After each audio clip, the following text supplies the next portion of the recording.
but Okay. all the things that we're doing to our lashes, like Mm. permanence, like curling them and tinting them, dyeing them, extending them.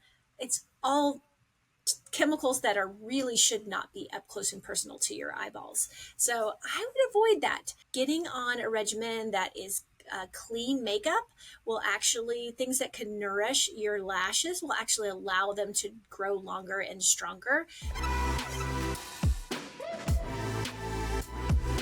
Hey, everybody. We've had some of the most incredible guests coming to you these past couple of months. The amount of expertise and knowledge on these cutting edge topics is something we really hope that you enjoy. And if you do, it would make a huge difference to us if you could rate, review, and subscribe the podcast. It helps us to get more guests, better experts, and talk about all of the things that are really important to you. So give us a love, give us a lot of love, and don't forget to subscribe so you get all our new episodes. Hi, guys, and welcome back to the Thick Thighs Save Lives podcast. I'm Kelsey, and I am excited to have our first eye specialist guest onto the podcast today. Welcome, Pam Theriot. Pam, welcome to the podcast. Thanks for having me, Kelsey. I'm really excited to talk about this subject because we haven't covered it before, and you are a leading expert in this field. And I'm going to be able to go over kind of like all of your accolades, but listening to your TED Talk was very interesting to me because I'm health conscious. The people who listen to my podcast are health conscious, and I am an eye neglector. Self-proclaimed eye neglector. Self-proclaimed eye neglector.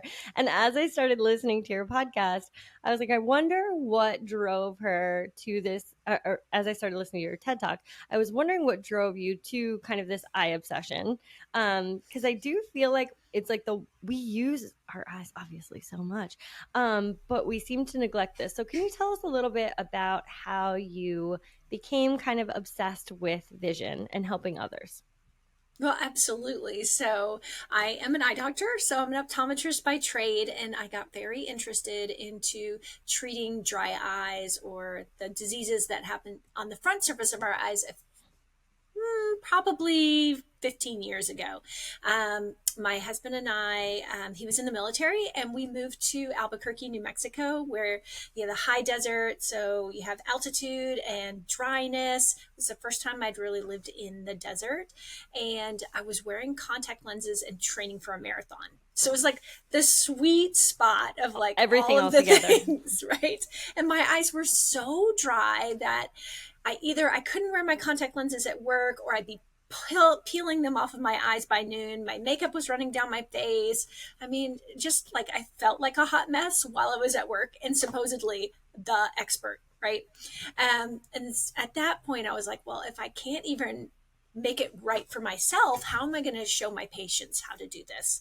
And that was the point where I really dug into what's the research out there, what are the things I can do so that I can wear my makeup easily, comfortably. I can wear my contact lenses all day, and I can enjoy the outdoors because Albuquerque is very beautiful. You can enjoy being outside 360 days a year, and really exercising. It's very outdoorsy, and lots of training goes on there. So anyway, very cool.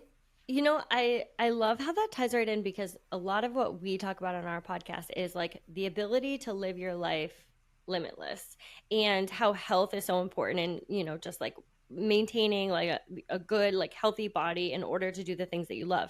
And it just brought to the forefront like you want to train for a marathon. Crazy, great job. And enjoy the outdoors in so many different climates, but a lot of us our immediate reaction to some type of irritation with our eyes is removing the thing that we love to do instead of trying to figure out how we might be able to treat the cause while still maintaining the things that we are loving to do.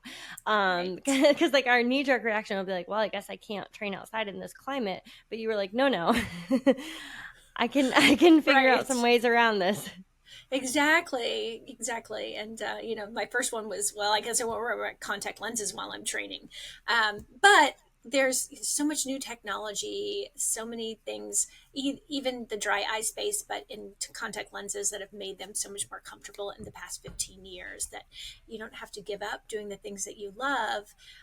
But really, what you guys talk about a ton is like putting the right things in your body so that your body supports the lifestyle that you want to live. There are things that we can do for our bodies, that for our eyes, so that our vision will be there for us. We can eat the right foods, be hydrated, take supplements that'll bring down inflammation and provide ourselves with some omega-3 fatty acids that'll give us a healthy tear film. So there's a ton of different things that we can do to support ourselves. I lo- I love to hear that because that's so empowering and Mm-hmm. that like we are in control of. So when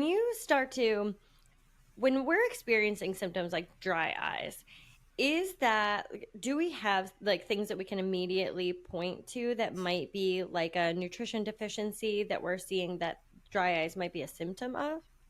Yes, exactly. So I think first, let me give a little definition of dry eyes. Like, what does that feel like? So some patients, it's dry, scratchy, gritty feeling in their eyes. Others actually water. Their eyes are dry, and so their body overcompensates and makes a ton of water. They might have stinging and burning and then watering. But then when you think about, well, what could I immediately do to make my eyes feel better, is that pointing to some kind of deficiency in our screen filled world that we're living in and that you and I are staring at this minute. We Currently in. tend, yes, we tend not to blink enough. So when our blink rate goes down, the eye muscles, your eyelids come together, and the muscles in the lids, they squeeze shut, and a little bit of oil comes out on the edge of the rim of the eyelid. That oil is spread out across the front surface of our eye so that our tears don't evaporate. And so we're on the screens. We need the oil in our lids. And one of the nutrients that we need to make that oil is omega-3 fatty acids. As a nutrition expert that you are, I know we talk about omega-3s versus omega-6s all the time. So American diet, super high in omega-6s, which is not what we want for our eyelid health. We want those omega-3s.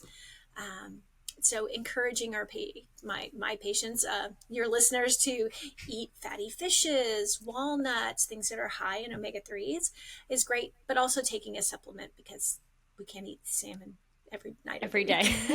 Right. Generally, that doesn't work out for us. Right.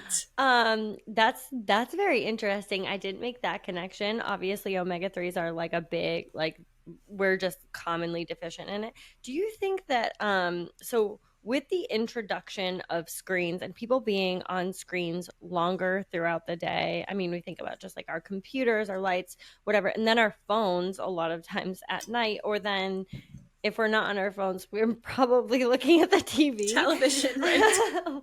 Have you seen like just with the increase of screens over the last years, do you think that like that has a significant impact on like decreasing eye health or impacting like our eye health? Absolutely, absolutely. So when you get your devices matters as well. So we're Yes. seeing a ton of patients under the age of 30. So let me back up.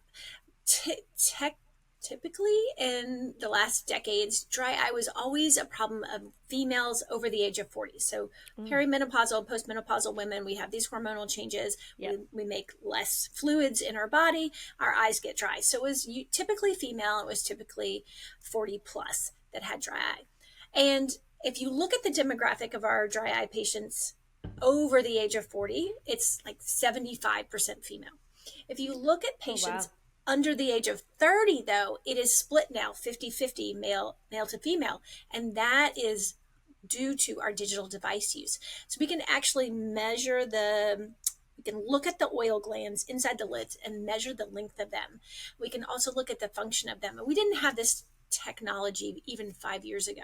And now that we do, we can look at those oil glands, we can see the health specifically of them, and we can see that our teenagers, our 20-year-olds, our 30-year-olds are having a shortened oil gland. So they're actually atrophied. Oh no. and not having, right? Because we're not blinking regularly when we are on these devices. And you Yeah. think about the kids these days, right? You think about the teenagers that are constantly, like, they have the phone in their hand and they can't even put it down. Mm. um, our blink rate goes to like a third of what it should be. So you should blink 27 times a minute, and the blink rate will go down to a third of that. When we're on a digital device, and then hours and hours and hours, decades and decades of this is significantly affecting the length of those oil glands, and then the oil that comes out of those glands, the quality of it, has a lot to do with that omegas, in our diet, how much omega-3 rich foods that we get in. Honestly, I probably didn't need to have another reason to hate screens for young people. Right. I didn't need another one, but I'm glad that this is another one for me to add to the list of like we are Right. like it causing like atrophy in our oil glands in our eyes, guys. Like I'm just gonna like put that on my list because man, the impact of screens on young younger adults like looking at that like just overall split, you're like how did this happen, like how did we get here? That's crazy. And I did want to in your TED talk you mentioned one of your patients named Maria. I don't know if you remember this. Yes, of um course. okay, perfect. And I was like, Maria sounds like so many of us. So can you talk about her story a little bit first so that kind of the our listeners who haven't listened to your TED talk yet can kind of have some background and figure out like how she kind of like represents so many of us on our daily lives. Right. So Maria was a patient in her 40s that came into me just really struggling with her eyes. She couldn't get through the day at work, um, stinging and burning, having to take breaks, really like just wanting to sit with her eyes closed during her lunch break. She felt very self conscious about the way that she was showing up to work because she was the head of her department and she needed to have meetings, and felt like, well, she couldn't wear her makeup because it was constantly streaming down her face. And how was she going to show up and look professional, in front of her peers and her colleagues? So, um, on top of that, she was really like falling behind on her deadlines.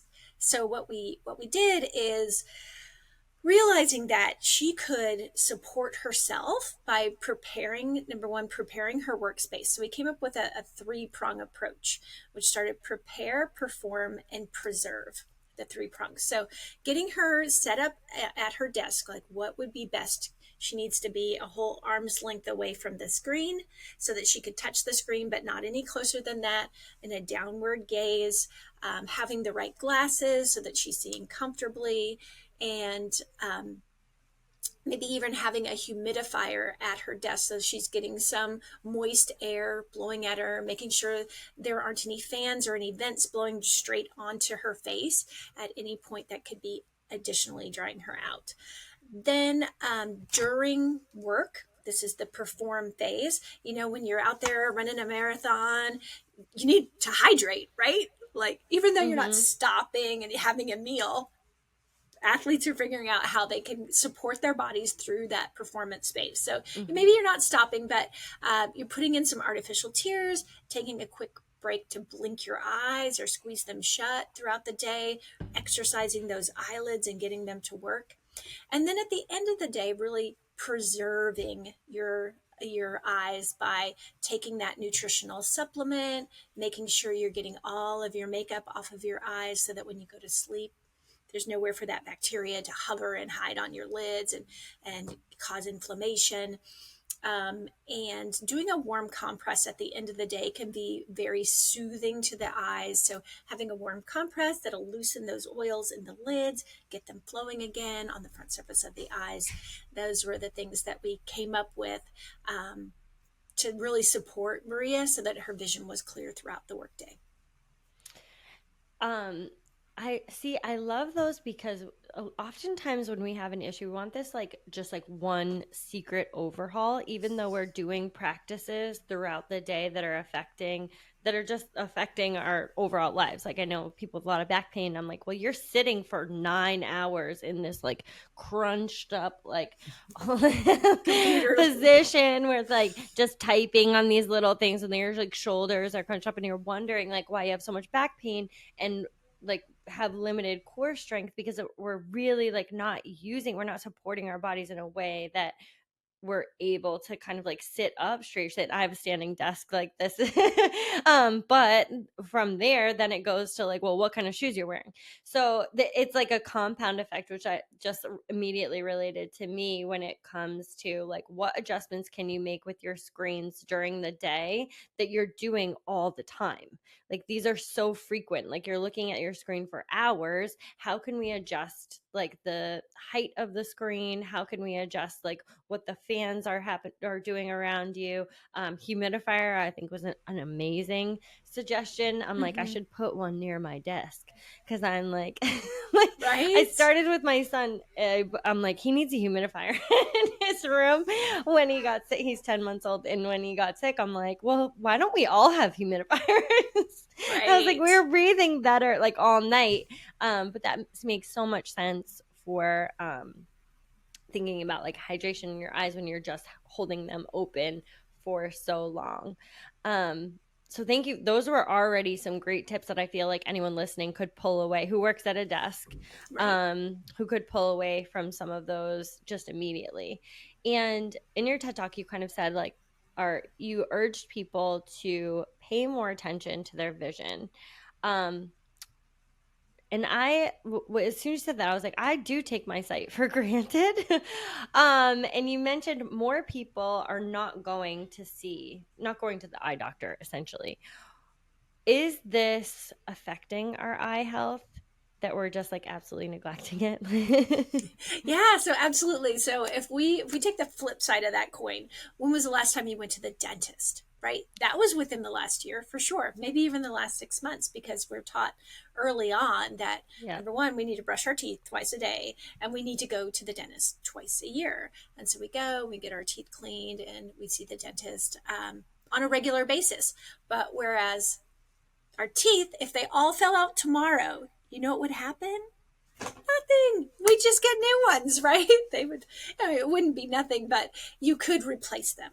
Yep. So, going to the eye doctor at least once a year is really key to having an overall look at your eye health, finding out, well, what's new, what's going on in eye care. Is there something I could be doing, especially when you're staring at a computer for hours and hours a day? There are definitely things that you could be doing to support your eyes so that your vision will last you throughout the workday, and that you'll be able to sit there comfortably. I think a lot of times when patients start to have a problem, Yep. they'll go to the pharmacy and they're like, oh, well, I just need tears. I just need some artificial tears. I don't know if you've been to the artificial tear aisle recently. Kelsey, have you No, been there? I haven't. There's like 882 eye drops on that aisle. Like it is overwhelming how many different ones there are. And so some patients will go and they'll say, well, I tried 3 different things over the counter, but But when I are they was, all created equal? Like, oh, are right, we? absolutely not. Right, there's different ones that you'd use for different reasons, but Yep. even before we get to that, it was when I was telling you that prepare, perform, and preserve outline of what we could do.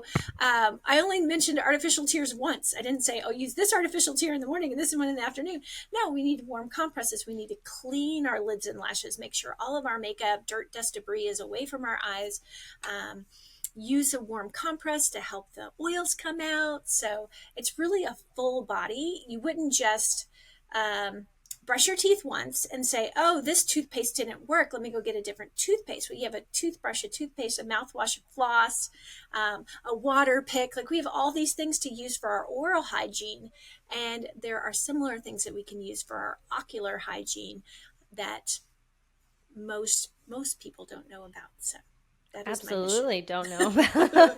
Absolutely don't know about. As I was preparing for this podcast, my mom watches my son, and she came in and she's literally doing her eye drops, and I was like, I bet I'm gonna have some tips for you later because she said like she can't wear, like she usually cannot wear mascara because it, like, her eyes get really dry, and she is constantly doing these eye drops, and they come in this little, I know, it's just like a little like thing, and I'm Vile. like, yeah, and I'm like, you gotta be careful with those. My son's putting everything in his mouth. You can't leave that. Like, Right? He we're can at a eat it. weird phase of like that is going in the Yes. mouth. Yes. But yeah, I mean, I think that immediately we kind of self-diagnose with our eyes, perhaps way more than we should, when we're like, oh well, my eyes are just dry, I'm gonna go to this aisle with 800 products in it and just pick one out. Right. So what you're saying is we probably shouldn't do that. Yeah, I would recommend seeing your eye care practitioner. Everyone has one nearby. I don't care where you live in America. There's an eye doctor around the corner from you who would be happy to take a look at your eyes and find out what you truly need. But I do want to go back to that comment about your mom and her. She was talking about her eye makeup that she couldn't wear because of the Yeah, irritation. she has tried like so many different mascaras, but she has found like she can't wear eye makeup because it seems to, I'm not sure if it's like flake off like in her eyes, but because her eyes are so dry, that's been like a contributing factor. Do you Right. see that a lot? Oh, a ton. So Yeah. the interesting part about this is that here in the US, we have very little restriction on what makeup companies, as far as the ingredients they can put into their products. So if you were in the European Union, on the other hand, they ban 1,300 different components from makeup ingredient lists. And here in the US, it's like 11. 11. 1, 2, 3, 4, 5, 6, 7, 8, 9, 10, 11. That's Not even it. close. Right? And so our makeup and our personal care products in general have a ton of toxins in them. So we put our makeup on every morning. We leave it on 12, 14, 16 hours a day until we're ready to go to bed. Some of us reapply halfway through the day. And then it's up close to our eyes with toxins right up against our eyes all day long. And so that can do damage to the front surface of the eyes. It could dry them out. It can make them sensitive. It can inflame them. It can cause wrinkles, which should be a 4-letter word. But wrinkles Yeah. are a significant problem from the inflammation that these products cause on our skin. Everyone's piqued their interest when you say it. Like, it's like Mm-hmm. eye health. It's like, well, we'll take care of that. And it's like, wait, this is causing wrinkles. Wrinkles, red eyes, all the things. Yeah. It is so true. So one of the things I preach to my patients is removing their makeup at the end of the day is the most important part of your eye care plan or your beauty plan is to remove it all and So getting that off. what are some other kind of proactive approaches that we can take to eye health? Like, what are some of the things that we basically should all be doing on a daily basis?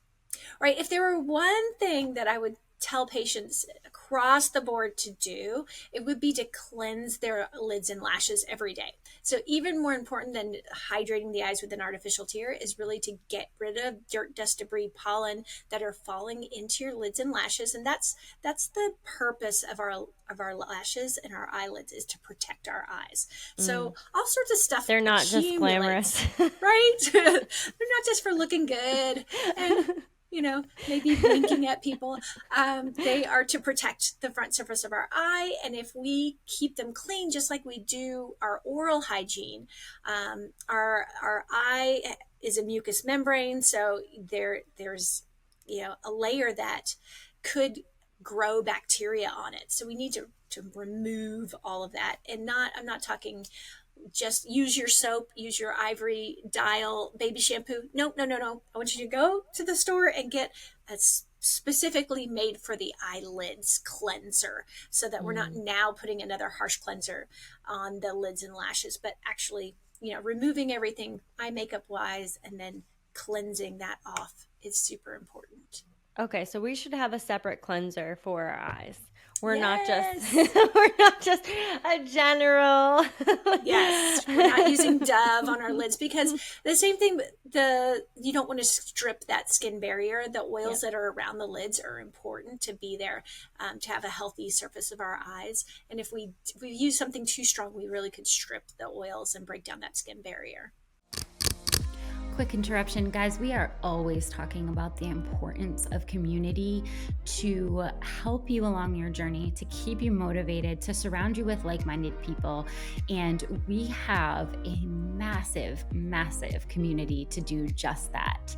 If you haven't already, get in our fitness group on Facebook, Fitness Programming by CVG. Get on our app, CVG Nation.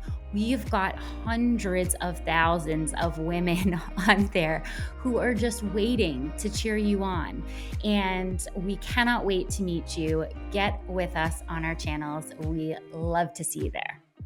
Now, as far as like skincare goes, since we're there, when we're doing like our typical like nightly skincare, should we be having a different product also for like hydration for our eyes before or is it just like leave blank is best?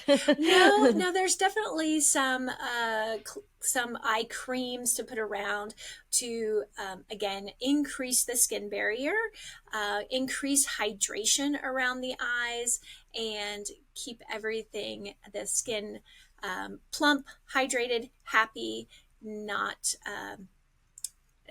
drying it out. So yeah, there's night creams. I do have a guide for this for the makeup removers, and then my favorite under eye creams and such that we can link in the show notes later. Oh, that would be perfect because I used to, and then I think I just like it just like got out of the routine. I used to Right. have like a different one that was just for around my eyes, and then I was like, well, this is all good. Is this skincare getting too much? It's like, and it's really not that excessive. I know, like my sister is like, no, mine's like 9 steps. I'm like, well, I don't have time for that. You're a new mom. You don't have time for 9 steps. I'm like, speak to me on more realistic terms right now because that is not part of my journey.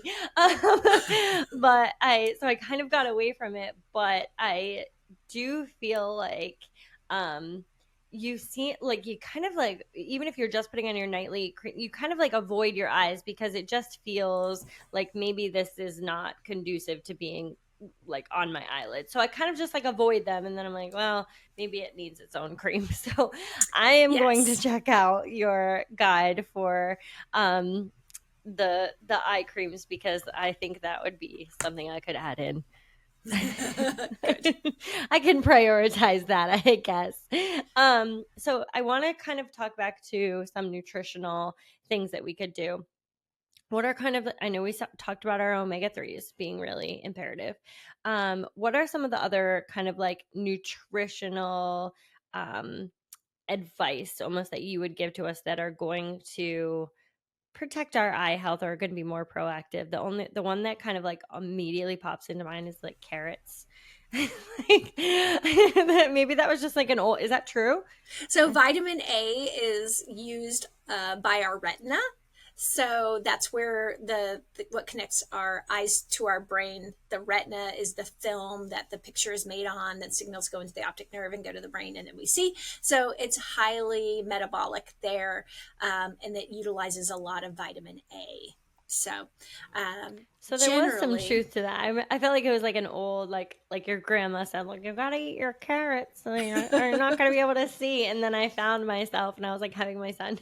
I was like, these are good for your eyes, and then I was like, I don't even know if that's true.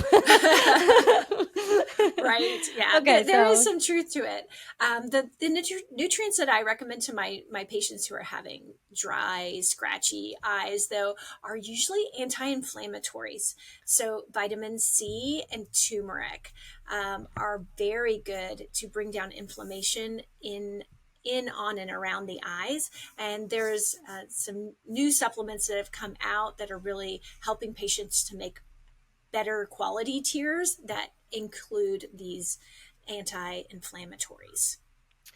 that seems to be a really big that seems to be a big red flag for us more recently too, is that like inflammation is a problem right now, just in our bodies in general. It seems to be our lifestyles, the American diet. There's a lot going on, and people are experiencing so much more inflammation than they have, historically. And it's interesting to hear that your eyes are not the exception from like treating some of that inflammation. So, like, do you find sometimes that like when people are experiencing issues with their eyes that you're kind of tracking it back to overall inflammation? Absolutely. Yes. So a lot of my patients in my clinic have autoimmune diseases. So rheumatoid arthritis probably being the number one. So bringing down overall inflammation in the body can significantly improve their eye symptoms, and working alongside with their rheumatologist to get them on the right path to feeling better in their body and in their eyes is part of my daily practice. Yes. Yeah. Also want to hit on some makeup things. Do you know if there's any like is there any ingredients that we specifically should be looking for that you most notice that are like toxic in some of our makeups that are really affecting our eye health? So let me give you two. Okay. Then the first is alcohol. So often I'll ask my patients, "So what do you use to remove your eye makeup with?" And I'd say 50% of them use these wipes that, like, kind of like a baby wipe, but they're a makeup remover wipe, come in a pouch. And this, it's the first or the second ingredient on the packaging is alcohol. So we can think about like sniffing alcohol, how much that'll make your eyes water, and now think about taking a wipe and like rubbing that onto your eyes. So alcohol, it's in there because it's a preservative, but there's other ways to remove your eye makeup than using these alcohol laden wipes. And the second is formaldehyde. So again, we're going back to what's in the makeup to preserve the makeup so that it can last longer on the shelf or within the tube, the packaging that is packaged in. Formaldehyde is a big ingredient in eyelash glue. So if you're wearing individual eyelash extensions, there's formaldehyde in the glue, and then that is hanging out on your eyes for weeks and weeks at a time. Then you're going and getting refills, and you're getting all this formaldehyde that's very toxic to those oil glands and to the surface of your eyes. Oh, I'm glad you brought that up, because I had some questions about like permanent makeup and just some of the like eyelash extensions, as opposed to just wearing makeup on a daily basis. So I mean, I don't personally wear eyelash extension. I know so many of our listeners do, and so many of my friends do. Um, are there types of glue that don't have that formaldehyde in it, or are we just kind of like we should be kind of avoiding eyelash extensions? In general, I'm not a big fan of eyelash extensions. First Okay. off, because most of the glues do have formaldehyde in them. You can check with your lash artist to find out if the one that they're using is formaldehyde free. But then the difficulty of keeping them clean, because a lot of people Hmm. don't want to clean their lashes because they're worried about them falling out, Falling off. Hmm. and then they get an overgrowth of bacteria, styes, blepharitis, just lots of bacteria growing in those lashes that can be very inflammatory to the front surface of the eyes. Now, when we're doing things like dyeing, what's it called? Like dyeing your Lash tint, eyelashes, yeah. lashes tint. Lash, yeah. I'm like the listeners like, come on, Kelsey. I'm a new mom. I don't know what I'm doing. Um, so are those some things that we should kind of be aware of? Like I'm thinking about like permanent makeup, eyelash tinting, even like what about some of the things that we're doing with our brows? So eyebrows are okay. Having Okay. having tattooing your brows, and that's far enough away from the ocular surface that you're not going to get inflammation directly into the eyes. But Okay. all the things that we're doing to our lashes, like Mm, permanence, like curling them and tinting them, dyeing them, extending them, it's all chemicals that are really should not be up close and personal to your eyeballs. So I would avoid that. Um, Getting on a regimen that is clean makeup will okay. actually, things that can nourish your lashes will actually allow them to grow longer and stronger. Um, the lash serums that have castor oil in them can help to lengthen your own lashes. So just keeping your eyes healthy is a much better way to have beautiful eyes than to put all these extensions. The tattooing actually kills those oil glands as well, depending on how deep the tattoo artist goes in with the ink. It can kill Yeah. off the oil glands, so that can be very detrimental. Oh, that makes so much sense. And I feel like a lot of people are like, well, I don't want to I'm choosing to not put these toxins and these makeup on my eyes every day, so I'm just going to tattoo it on there. But no, that's not the answer. Right. That's not the answer either. Um, okay, I do want to ask, do dry eyes affect our sleep? Well, I guess they could. If sometimes patients will tell me that they wake up in the middle of the night because their eyes are so dry, but I think the flip side is much more common, that you're not sleeping enough and that's causing your eyes to be dry. So Yeah, adults not sleeping 7 to 9 hours at night. Again, the eyes are a mucous membrane, so we need to close them at night, keep them closed all night to allow the eyes to regenerate, to heal, to recoup from whatever it is you did during the day. absolutely. I'm kind of like rapid firing you questions, so if you just want Sure. to, because I did want to know, is there certain settings on our screens, our computers, that we should really be like avoiding as far as like light exposure is going, that you have best practices kind of like for our screens and light that we kind of should all be implementing that will improve looking at all like our eye health with looking at the screens all the time? Right. So contrast is number one. You want to make sure it's white background, black letters, black background, white letters, none of this like pastels, right? You want to make it easier to differentiate. And then the other is blue light. So blue light is emitted from our screens. We all understand this at this point. It's coming off of our computers, our phones, our televisions, and we need blue light in our lives. But the sun provides blue light, and that's historically how we've gotten our blue light. It starts our circadian rhythm. It upregulates serotonin. It tells us, oh, blue light, we're awake, we're happy, everybody can get their day started. However, at the end of the day, when the sun sets, we don't need any blue light in our lives Mm, because our body needs that circadian rhythm to uptick melatonin so that we can rest well. So it's not the blue light in general, it's blue light when it's dark outside that we need to avoid. We need to avoid it so that our bodies can calm down, can shift into a different mode, and can wind down to go to sleep and stay asleep for that 7 to 9 hours. absolutely. Yeah, I know. I adjusted all the settings on like everyone's phone in my house. I'm like, no, we have to start winding down now. No more blue light for you. I like Right? go around. I'm like dimming all the lights because I'm like everyone has to calm their bodies down. Right. Like, it's Yes. a whole thing, but I'm glad to hear that it's also impacting and helping our eyes. Hey, you. Thanks for getting in touch with the Thick Thighs Save Lives podcast. We love your questions and adore hearing from you.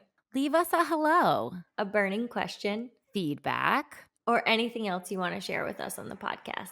We will play your message live on air if we can. Thanks for being an amazing friend. Stay safe and moving. Is there any like one thing that we're doing on a daily basis that is almost the biggest mistakes that we're making for our eye health? The biggest mistakes would, number one, be not seeing an eye care practitioner, Yeah. not going and getting things checked at least once a year. Um, and the second thing that I would say is ignoring your eyes. So you realize that you're doing something every day, that like there's something that's bothering you every day and you poo poo it and say, oh, but everyone feels like this after they've been on the computer. Or, oh, it's Mm, because I'm aging. It's just because I didn't get enough rest last night, or I worked too long on the computer. Like, you should not feel your eyes. We should be able to go through the day yeah. and not feel our eyes. So if there's something that's happening with your eyes that is triggering you, that you need to splash water in your eye or you need to rub them Or like they need to be crazy, rested. Yeah. right, then something is Mm-hmm. wrong and you shouldn't ignore it. I think people really do poo poo things for a long time when it has to do with their eyes, and until they just have to stop working, right?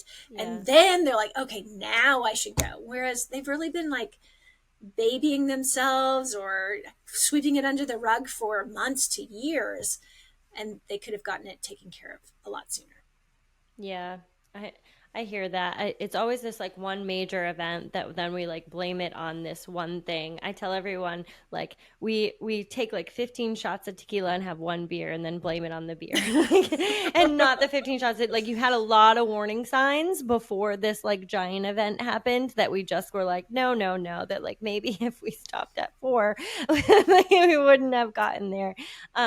So that's definitely some great advice for us. Now, I know that a lot of people are going to want to check out the list for what are some of the products that we can use and what are some of the things, but they also are going to want to hear more from you. So, where can our listeners hear more from you?